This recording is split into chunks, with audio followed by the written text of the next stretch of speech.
Hello, everybody. Normally I come to you with the unveiling, but this week we're going to do something a little bit different. This week I want to talk about, I would say, the flaws of the church and conversion, true conversion, that is.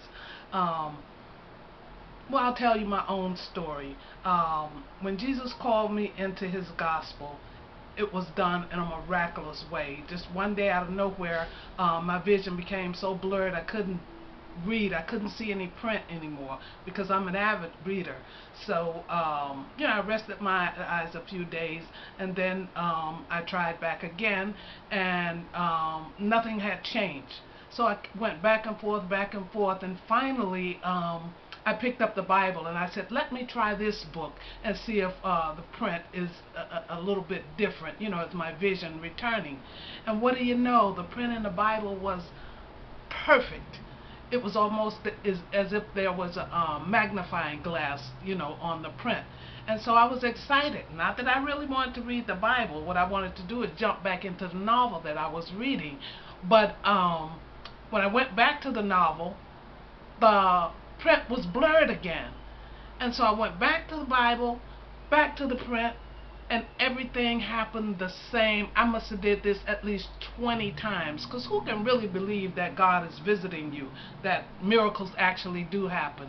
Well, it happened for me. So when I finally accepted that God wanted me to read the Bible, I began to read in Matthew, and from there I began to feel differently. I began to feel exuberant from reading these words of Jesus and learning his background, where he had come from, what his genealogy was. And I continued to read because the more I read, I felt more excited about life. I felt like something new was happening to me, and indeed it was. And so I read all the way down to chapter 11. And when I got into chapter 11, verse 28, that's when I knew Jesus was talking to me, because it said, "Come unto me, all you who labor and are heavy laden, and I will give you rest. Take my yoke upon you and learn from me, for I am gentle and lowly in heart, and you will find rest." Anyway, I knew Jesus was talking exactly to me at that time, that it was very personal, and I gave my life to Christ as a result. Now here's what was difficult for me. It was difficult, even with that miracle happening, for me to want to go into a church. And that's because in my past and everything I knew about the church was very restrictive.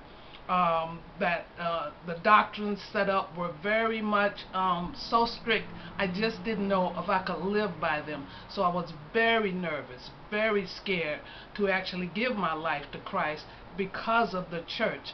So with the flaws of the church, I will say that one of the greatest things that needs to be done to make a change in the church is stop telling people what they can and cannot do if it's not backed by scripture. Because what that does to an unbeliever is they say to themselves, well, I don't want to be in the church because those people live uneventful lives. They can't do anything. You can't go anywhere. You can't go to the movie theater. You can't have a glass of wine. You can't listen to secular music. You can't date unless the man is in the church. All these rules that, I know they mean well, but for someone coming to Christ and someone who lived a pretty exciting, fast life like I had lived, this is can be a problem. But with me personally, the love I felt from Jesus and the miracle in itself, I took a chance and I gave my life to Christ.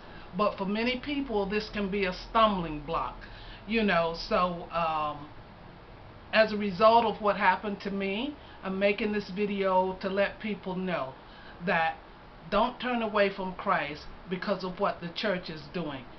God expects us to follow his rules that are laid out in the Bible, and not necessarily church doctrine, because we have all kinds of churches, all different kinds of doctrines.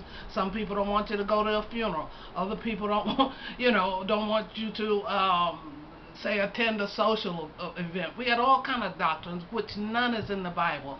So today my message to everyone is, take God at His word, not necessarily bending to the rules of a church unless that church's doctrine is based strictly on Scripture. Otherwise, you may be very unhappy with trying to follow those rules. And most of all, you want to be honest and upfront with God, because that's who you're going to have to answer to, not your preacher, not your deacon, not your pastor. You're going to have to answer to God. So you have to meet God in a real way. And so my plea is that people would just come to God purely as you are. Take up that Bible and read it for yourself.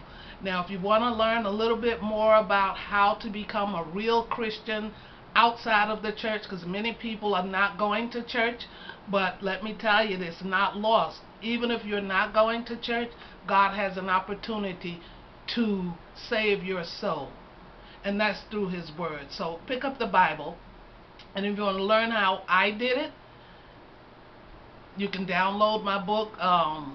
What is it? A Story Worth Telling. I wrote this book so long ago.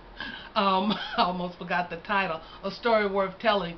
But if you'd like to just learn about black people in the Bible, of course you can get my most recent publication, which is Discovering Black People in the Bible. But either way,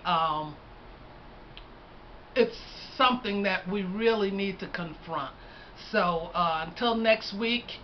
By the way, when you go to Amazon, you can put in my name, Lessie Myles, Lessiemyles, and you'll see all of my books. So until next week, with a new revelation, take care.